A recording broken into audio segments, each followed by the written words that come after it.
Bonjour tout le monde, alors j'espère que vous allez bien. Aujourd'hui j'avais à cœur de vous parler au sujet de l'épreuve. Je pense que c'est un sujet qui touche tout le monde et on se pose toujours beaucoup de questions par rapport à l'épreuve. Pourquoi sommes-nous dans l'épreuve?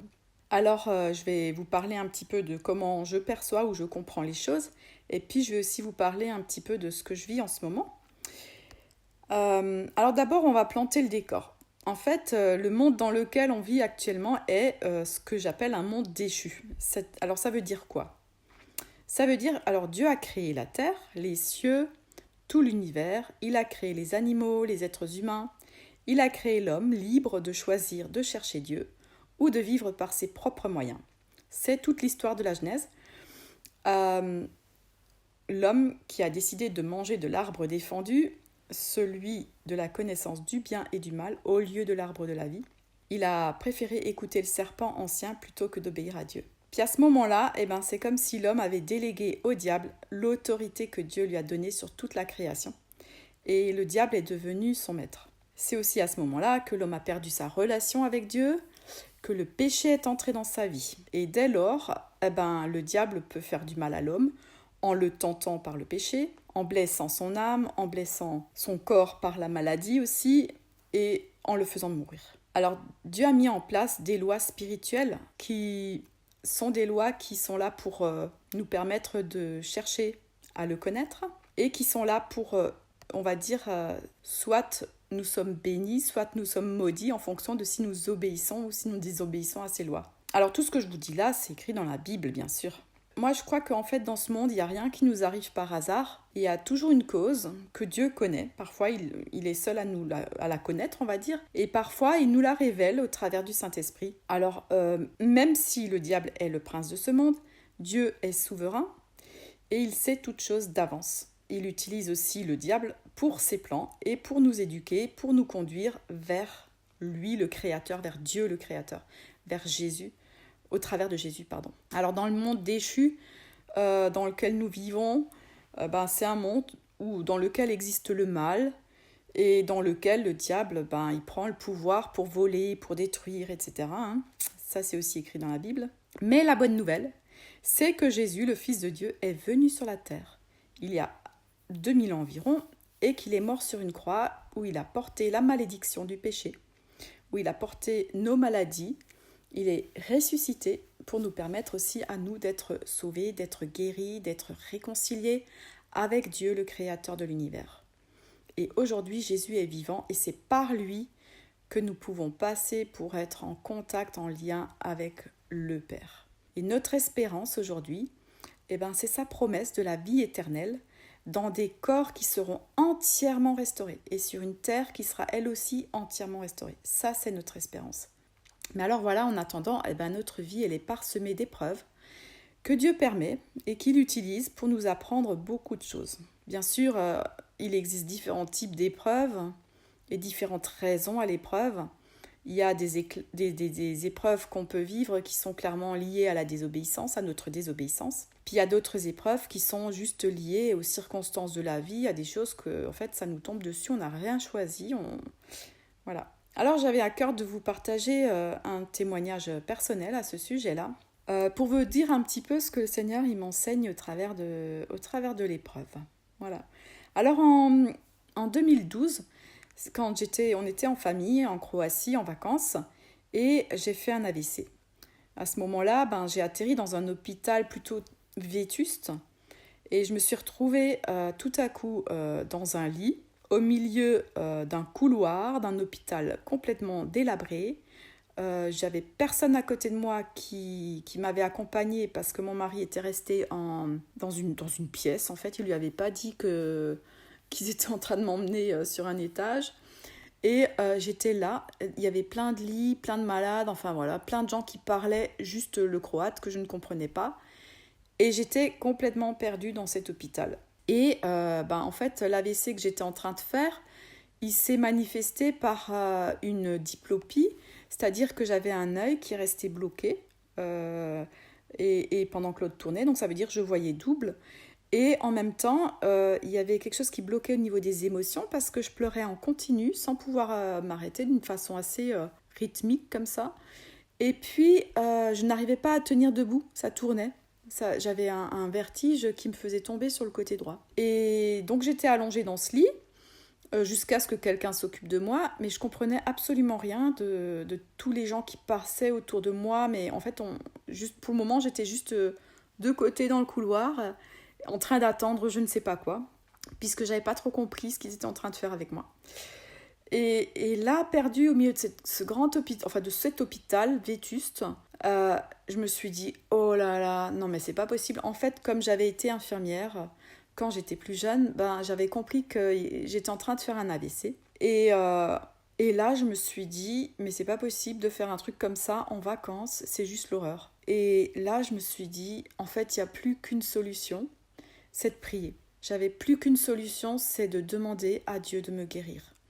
Et je lui ai adressé cette prière en lui disant, voilà, toi qui est mon Dieu, qui est mon papa dans les cieux, toi qui es le meilleur médecin du monde, je veux te faire confiance et je crois que maintenant tu peux me guérir. Et je prie pour que tu viennes toucher mon cerveau, que tu viennes guérir l'endroit dans ma tête, là où il y a un problème. Tu es le meilleur médecin. À peu près une demi-heure plus tard, ma vue est redevenue tout à fait normale. Les vertiges ont diminué, je ne pleurais plus. Et par contre, j'arrivais pas du tout à me lever pendant plusieurs jours encore. Mais étant donné que j'avais récupéré la vue et que je m'étais apaisée, en fait, je me suis dit, Dieu, il est intervenu dans ma tête. Et je me suis dit, c'est incroyable, c'est un miracle. Et puis, effectivement, en fait, ce que j'avais vraiment compris, parce qu'en fait, quand j'avais prié, j'avais vraiment aussi demandé au Seigneur, mais j'ai besoin, en fait, mes enfants ont besoin de moi, mon mari a besoin de moi, j'ai vraiment, voilà, il faut vraiment que tu puisses me guérir. Et le Seigneur, à ce moment-là, il m'avait répondu, si je te guéris, c'est pas pour tes enfants et ta famille, mais c'est pour toi, parce que c'est toi que j'aime. Ça m'avait profondément touchée, parce que c'était à une période où je vivais un peu plus, on va dire, pour les autres que pour moi-même. Et ça m'avait tellement touchée d'entendre le Seigneur me dire que c'est pour moi. Wow. Donc, je suis restée 3 jours dans cet hôpital. Le Seigneur, il a fait plein de petites choses encore. Incroyables, extraordinaires. Comme, par exemple, il a mis j'étais dans une chambre après avec 5 personnes. Et à côté de moi, la dame parlait français. Incroyable. Donc, elle pouvait traduire tout ce que les médecins disaient. Qu'est-ce qu'il y a encore eu d'extraordinaire? Bon, déjà, ce qui était incroyable, c'est qu'en fait, dans cet hôpital, ils n'ont pas réussi à détecter que j'étais en train de faire, que j'avais fait un AVC, parce qu'ils n'avaient pas les apparillages. Ils n'avaient pas les apparillages qu'il fallait pour détecter ça. Et pourtant, ils m'ont gardée pendant 3 jours en disant que j'étais pas transportable. Et au bout de 3 jours, j'étais rapatriée en France. Et quand ils m'ont vu arriver en France, ils ont fait les examens et ils ont vu qu'il y avait un AVC. Et en fait, ils m'ont dit que je devais plus bouger, bref, que je devais rester allongée, alors que en Croatie, j'étais obligée de me lever pour aller même juste aux toilettes, parce que voilà, les soins, c'est pas du tout comme en France. Et à ce moment-là, arrivé en France, en fait, on m'a dit, mais c'est incroyable, ils vous ont pas donné d'anticoagulant ni rien, c'est pas possible que ce caillot, que ça ait pu se résorber tout seul. Et pourtant, si. Donc, le miracle a été reconnu à ce moment-là. J'avais mis à ce moment-là à peu près 1 mois à récupérer mes fonctions, à pouvoir marcher. Et puis 1 an, parce que 1 an au niveau de tout ce qui est de l'ordre de la fatigue. Et puis voilà que le mi-mai de cette année 2023, donc ça faisait à peu près 11 ans que j'avais fait le premier AVC, et rebelote. J'ai refait un AVC. Et cette fois, c'était un caillot qui a bouché une artère et j'ai perdu à ce moment-là l'usage de tout mon côté droit. Je suis tombée même sur le visage, etc. Bref, c'était le matin au réveil. Et alors, contrairement à la Croatie, je vais vous dire qu'en France, mais qu'est-ce que c'est incroyable, en tout cas comment j'ai été prise en charge. C'est incroyable. Très très vite, les pompiers sont arrivés en 5 minutes environ. J'ai été reçue à l'hôpital, ils ont fait une IRM, ils ont vu le caillot et ils ont fait un traitement pour dissoudre, ils m'ont donné un traitement en perfusion pour dissoudre le caillot le plus vite possible. Et tout ça, ça a dû être en moins d'1 heure en tout cas, ça s'est fait, voilà. Très très rapide.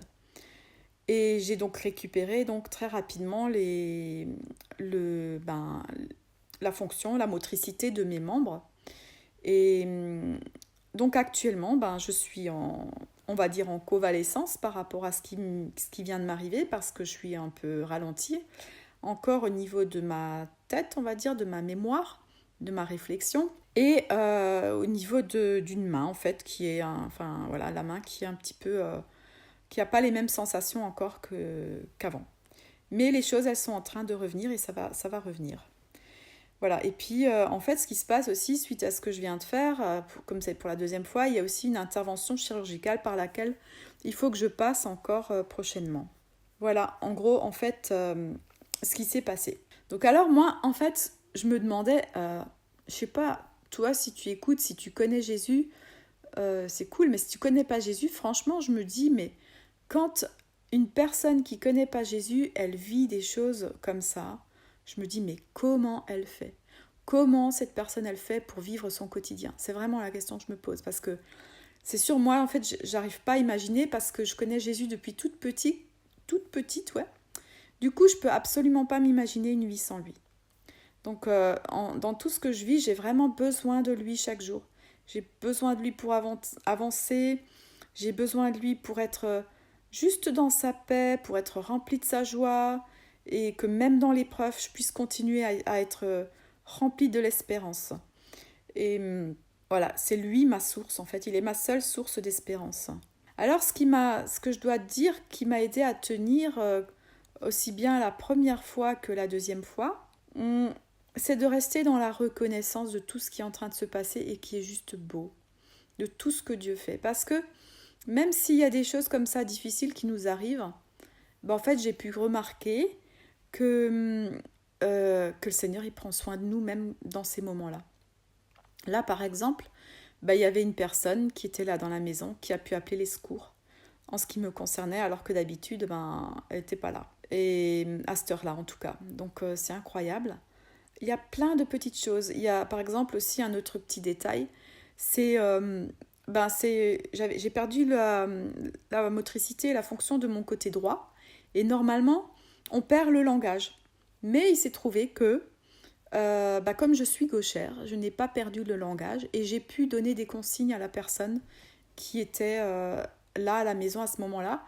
Et en même temps, j'ai pu expliquer certaines choses concernant ma santé aux pompiers, enfin à ceux qui prenaient soin de moi. Donc voilà, c'est des petits clins d'œil comme ça de Dieu. Et après, encore tellement de choses. Je peux même pas les énumérer, il y en a tellement. Même par rapport au planning de mon mari. Le jour où je sortais de l'hôpital, mon mari, il avait juste 15 jours de congé qui étaient programmés depuis longtemps. Il y a des petits détails comme ça. Et le Seigneur, en fait, il est comme ça. Il s'occupe des petits détails même de notre vie. Même ça, en fait, ça l'intéresse. Donc, comme quoi, dans chaque épreuve, dans chaque chose qui nous arrive, on peut juste lever les yeux à lui et juste prier. Il y a aussi une chose qui est vraiment importante dans l'épreuve. Si vous connaissez Jésus et si vous parlez en langue, en fait, parlez en langue à ce moment-là. Parce que c'est vraiment quelque chose aussi qui peut nous donner la paix à ce moment-là et qui peut nous permettre de nous laisser juste comme porter par ce que Dieu il est en train de faire. Voilà. Alors, j'ai appris plusieurs choses et je vais vous partager un petit peu ce que j'ai appris durant ces temps-là, ces dernières semaines. Déjà, on voit dans la Bible, vous voyez que quand vous lisez la Bible, la plupart des personnages dont il est parlé, Abraham, Joseph, David, Daniel, enfin voilà. Tellement de personnes, en fait, ils vivent juste des trucs incroyables, des choses hyper compliquées. Et on voit que Dieu les accompagne, en tout cas qui font appel au Seigneur pour les accompagner, et c'est juste extraordinaire. Donc je veux vraiment vous encourager par là aussi, quand tout le temps à lire la parole de Dieu, parce que ça peut nous apprendre vraiment beaucoup de choses aussi pour comment on peut vivre même les choses compliquées et les épreuves dans la vie. Alors, ce que j'ai remarqué déjà, la première chose, c'est justement que Jésus, il est toujours là avec nous, et il est encore beaucoup plus, j'ai envie de dire, on le sent plus présent quand on est dans l'épreuve. En tout cas, c'est ce que j'ai remarqué pour moi. Et je sais que le Seigneur, il fait tout à merveille. Je sais aussi, bien sûr, qu'il est tout-puissant. Et je me dis, en fait, quelque part, il pourrait complètement permettre à ses enfants de ne jamais tomber malade et de ne jamais avoir d'épreuves, puisque Dieu est tout-puissant. Il pourrait complètement nous protéger de tout mal, de toute épreuve. Et alors, c'est pas le cas, on le voit bien que c'est pas le cas. Et puis je me demandais vraiment pourquoi. Mais alors, quand je me demandais pourquoi, je me demandais pas pourquoi dans le sens d'une révolte ou parce que... Non, c'est vraiment pourquoi... tiens Seigneur, pourquoi est-ce que tu nous fais vivre nous aussi dans l'épreuve, comme le monde entier finalement. Alors je me suis rendu compte que Jésus, lui non plus, il n'a pas été épargné de l'épreuve. Il aurait pu venir à nous en super-héros, visible de tous, et puis tadada, je vais venir vous sauver, etc. En fait, c'est pas du tout ce qu'il a fait. Jésus, il est venu comme un petit enfant, il a vécu une vie tout à fait ordinaire d'un être humain, jusqu'à commencer son ministère, et il est venu rejoindre notre humanité. Et quand il a été dans son ministère pendant 3 ans, c'est là il a vécu 3 ans où il avait aussi des épreuves, le rejet, voilà, des choses compliquées jusqu'à être crucifié. Et je me suis rendu compte que c'est vraiment là, dans le monde dans lequel nous vivons, que Jésus il souhaite nous parler, nous rejoindre, et c'est là qu'il veut intervenir. Et c'est vrai que si Jésus nous sortait du monde, ou s'il nous sortait des épreuves, en fait, ce serait beaucoup trop facile. Tout le monde aimerait suivre Jésus juste parce qu'on vit mieux avec lui, quoi. Donc, en fait, je pense que c'est vraiment une des raisons pour laquelle c'est pas comme ça que ça se passe. C'est parce que Jésus, je pense qu'il veut qu'on reste dans le monde et qu'on puisse être là, au milieu de là où il y a des choses compliquées, et qu'on puisse témoigner de ce qu'il fait dans nos vies et qui il est pour nous, et comment on peut compter sur lui et comment on peut rester fidèle quoi qu'il arrive. Et je me rends compte aussi dans ce monde, dans les choses difficiles dans lesquelles nous sommes, que c'est vraiment important d'apprendre à connaître Dieu. Que plus on apprend à connaître qui est Dieu, on n'arrivera jamais à le connaître entièrement, donc on a toute notre vie pour apprendre à le connaître. Plus on apprend à le connaître, plus en fait notre intelligence elle est changée, plus en fait nos pensées sont changées et nos pensées elles se tournent vers lui. C'est vraiment important que nos pensées soient entièrement renouvelées, que nous puissions de plus en plus connaître qui il est. Et puis, je pense qu'à force, en fait, il y a des choses qui vont être dans nos têtes, mais tellement fermes. Ça va être tellement ancré si nous comprenons au travers de la lecture de la parole à quel point Dieu est souverain, à quel point Dieu est amour, à quel point il connaît toutes choses. Ces choses-là, ça peut vraiment nous donner une paix et nous affermir sur le rocher qu'est Jésus en fait pour nous. Et nous pouvons vraiment là être convaincus que Jésus a tout dans ses mains. Alors nous, on ne saura jamais tout, on ne comprendra jamais tout. Il y a plein de choses, je pense qu'il y a vous aussi, vous avez plein de questions. Moi aussi, il y a plein de questions auxquelles on n'aura jamais de réponse.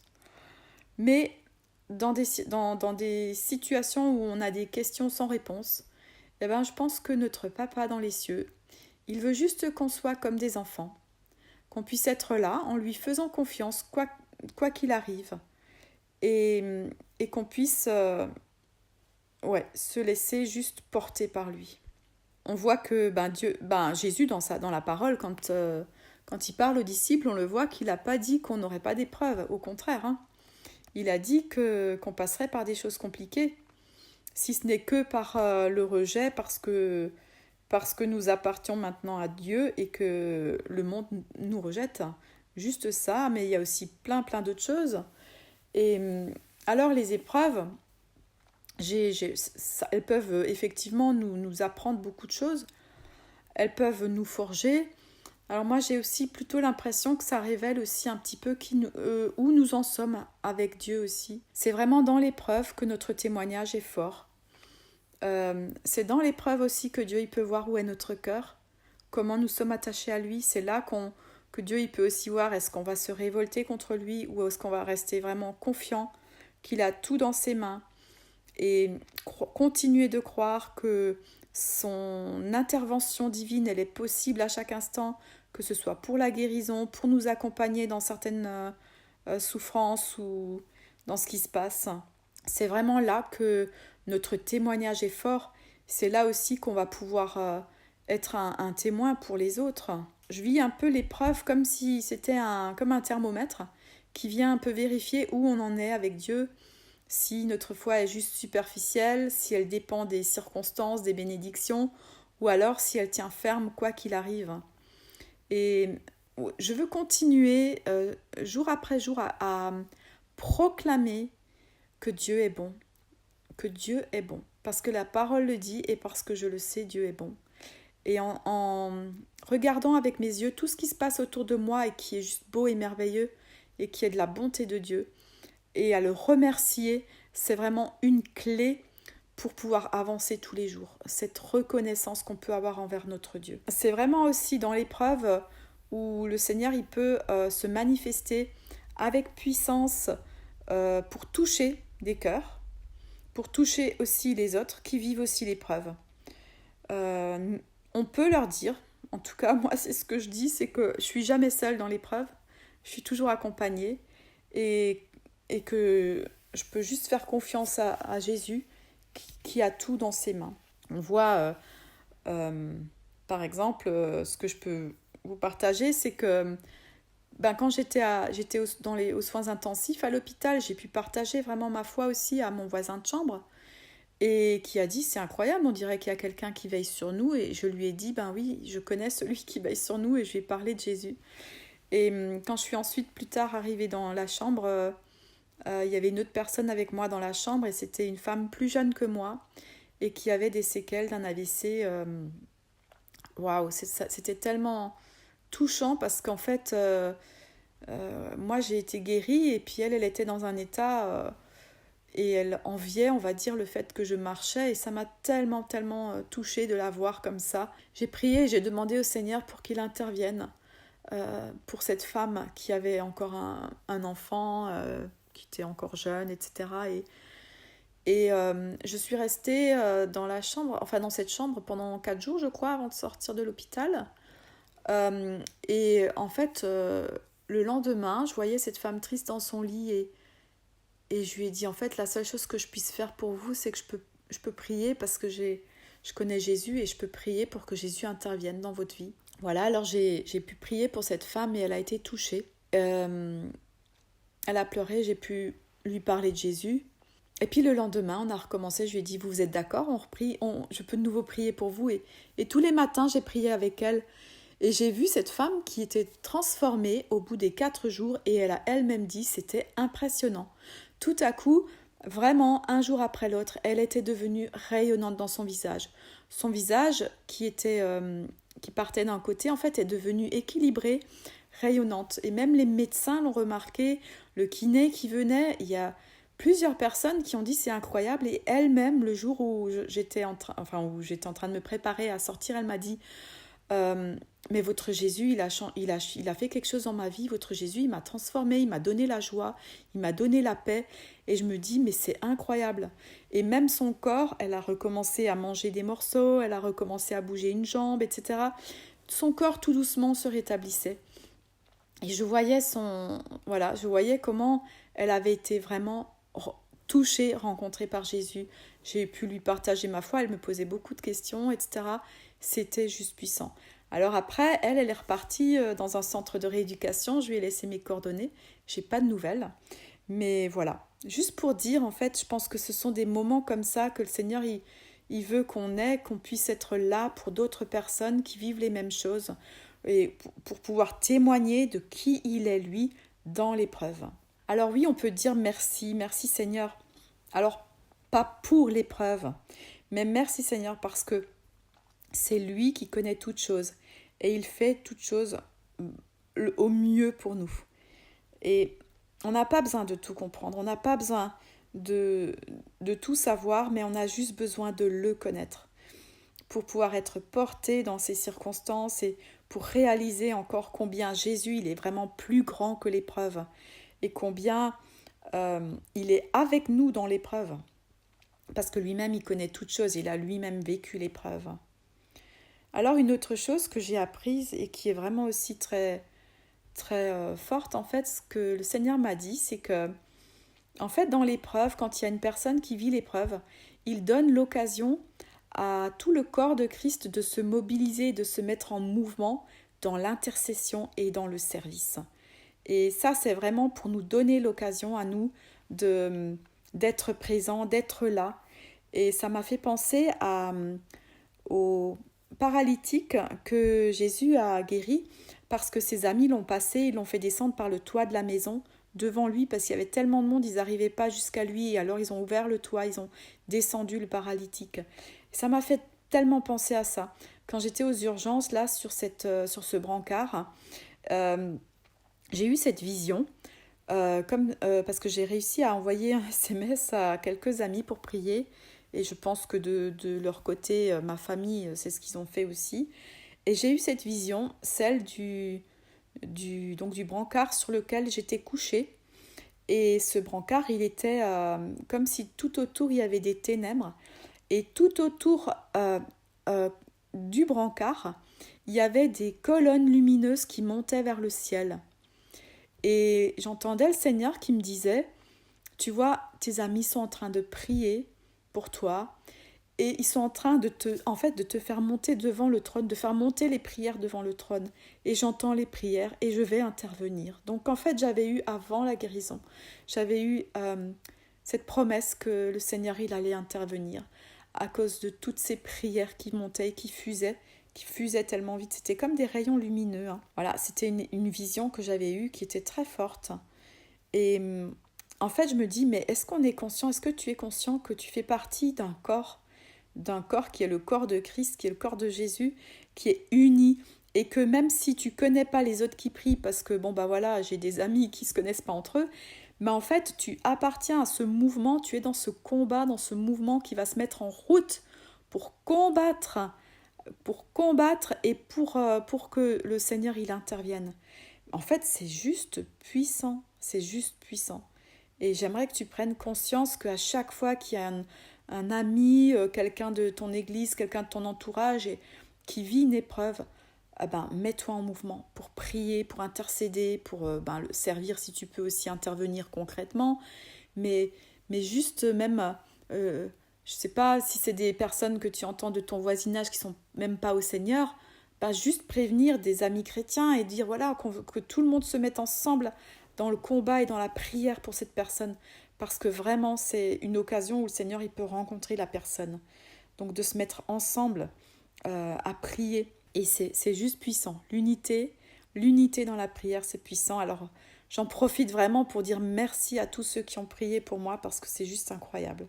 C'est juste extraordinaire.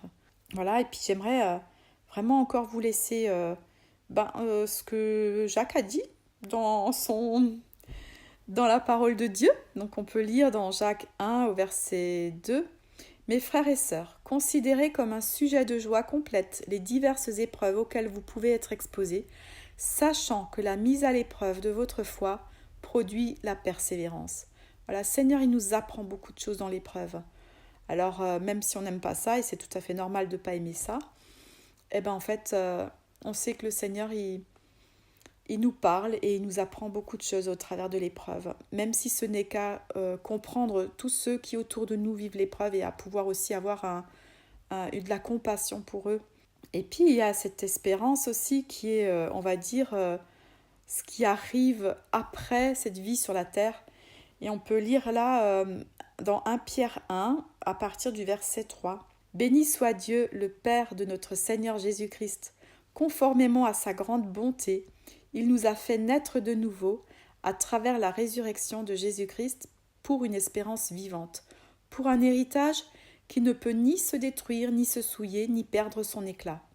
Il vous est réservé dans le ciel, à vous, qui êtes gardés par la puissance de Dieu au moyen de la foi, pour le salut prêt à être révélé dans les derniers temps.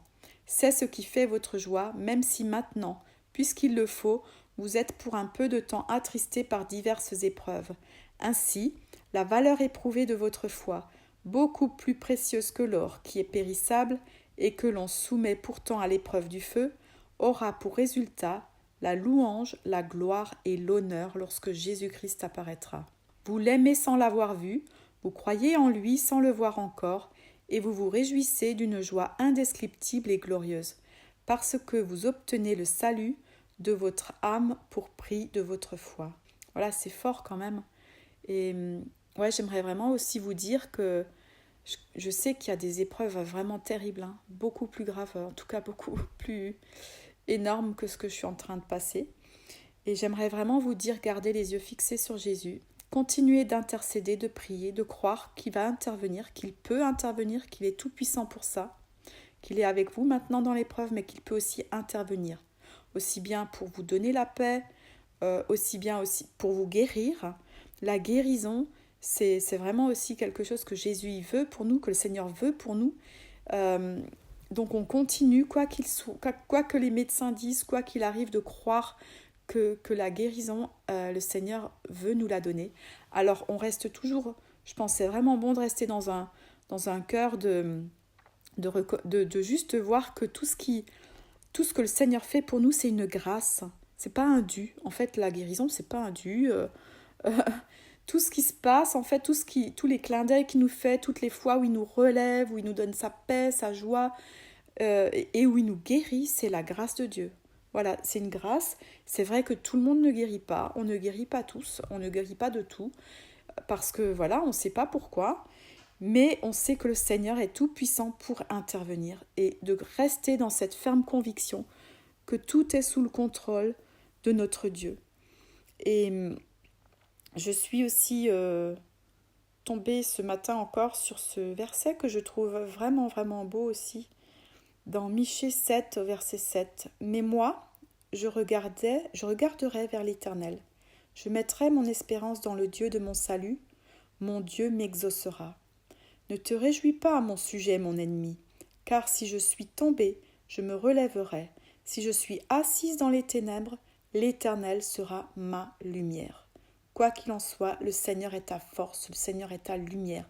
Continue de fixer les yeux sur lui, d'avancer avec lui, et c'est sûr et certain, il va se passer des choses dans ta vie, même si ta vie ne devient pas parfaite ou toute rose, mais le Seigneur, il touche ton cœur, il touche le cœur de ceux qui t'accompagnent et il fait des choses dans ta vie, c'est sûr et certain. Et je crois qu'on doit aussi toujours garder en tête que notre destinée, elle est éternelle, c'est l'éternité. Que tant qu'on est ici-bas, en fait, il y a des épreuves, il y a des choses difficiles à vivre. Que le Seigneur, il nous a promis qu'il ne nous abandonnera pas jusqu'à la fin, qu'il sera avec nous, qu'il sera tous les jours avec nous jusqu'à ce qu'il revienne nous chercher. Et notre destinée, c'est l'éternité. Voilà, je vous propose encore de prier pour finir. Voilà, Seigneur, je te remets vraiment cette vidéo entre tes mains et tout particulièrement les personnes qui écoutent maintenant ces paroles, qu'elles puissent être encouragées, qu'elles puissent entendre que toi, tu es là avec elles dans l'épreuve, que tu connais chaque situation compliquée de chaque personne, que tu es là et que tu attends qu'une seule chose, c'est qu'on te parle, qu'on te déverse notre cœur, qu'on te dise où nous en sommes et qu'on puisse simplement aussi te demander, Seigneur, j'ai besoin de ton aide. J'ai maintenant juste besoin de ton aide, ô Seigneur. Viens me montrer, viens me toucher, viens me montrer que tu existes, viens me montrer que tu es là dans ces temps difficiles que je vis, dans ces moments difficiles que je vis. Viens maintenant apaiser mon cœur. Viens maintenant me donner la paix. Tu es la paix. Je reconnais que tu es celui qui peut tout. Je reconnais que tu es celui qui a tout entre tes mains. Je reconnais que tu es le créateur de tout l'univers, que toutes choses te sont soumises. Et maintenant, Seigneur, je te prie aussi pour la guérison, pour les personnes qui sont malades. Je te prie, Seigneur, de venir les toucher dans leur corps maintenant. Viens, Seigneur, les visiter puissamment. Qu'il y ait une guérison aussi bien des blessures de l'âme que des maladies. Que tu viennes maintenant, Seigneur, rejoindre la personne qui t'entend et qui souffre. Viens maintenant te manifester avec puissance. Et Seigneur, je veux te dire encore merci. Merci pour tant d'amour, merci pour tant de grâce, pour tant de bienveillance. Tu as écrit dans ta parole que tu te plais à la miséricorde, tu aimes, tu es ce Dieu miséricordieux. Tu n'attends qu'une seule chose, c'est que nous, tes créatures, nous venions vers toi et que nous venions juste te dire ce qui est sur notre cœur, ce que nous vivons, et que nous fassions appel à toi. C'est tout ce que tu attends, que nous rentrions dans cette relation avec toi, que nous puissions te dire, ô Seigneur Jésus, je t'aime quoi qu'il arrive, là où j'en suis, je t'aime, je veux te suivre et je veux te rester fidèle quoi qu'il en soit, que nous puissions aussi te demander simplement la force de te rester fidèle jusqu'au bout, quand nous vivons des choses très très compliquées. Seigneur, je te prie de donner la manne quotidienne à chacun. Tu vois ces cœurs qui souffrent. Seigneur, donne la manne quotidienne. Merci, parce que tu es celui qui vient jusqu'à nous, parce que toi aussi tu as tout vécu et tu sais exactement ce que nous vivons. Et merci Seigneur, parce qu'il y a des promesses qui sont là et que nous nous accrochons à ces promesses. Et en particulier, Seigneur, pour celles qui sont aussi pour l'éternité, qu'un jour la souffrance aura disparu et qu'un jour tout sera beau et merveilleux et nous serons pour toujours avec toi. Merci Seigneur, parce que c'est une promesse à laquelle nous nous accrochons. Merci pour toute ta parole, pour tout ce que tu nous as laissé dans la Bible, toutes ces promesses. Et j'ai envie de dire juste Maranatha, Seigneur, parce que bientôt tu reviens nous chercher. Et merci juste parce que tu es bon avec chacun de nous. Amen.